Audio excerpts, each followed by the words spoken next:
Good morning! Bumili nga tayo ngayong umaga ng mga itatanim nating talong dito sa ating munting farm.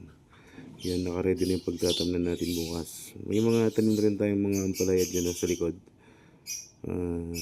Tatamnan natin ng mga talong yan para magkaroon naman ng income yung ating farm. May panggastos sa araw-araw. Yan, kasama natin si Kuya. Doon sa gilid, marami din tayong mga naitanim na mga gulay doon. Yun yung mga ampalaya.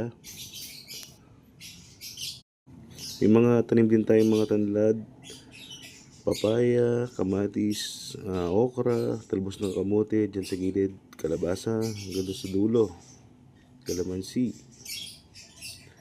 Yan, yung pagtatamnan natin bukas para magkaroon ng tanim itong ating farm. Sa gilid may mga tanim na rin tayong mga sitaw.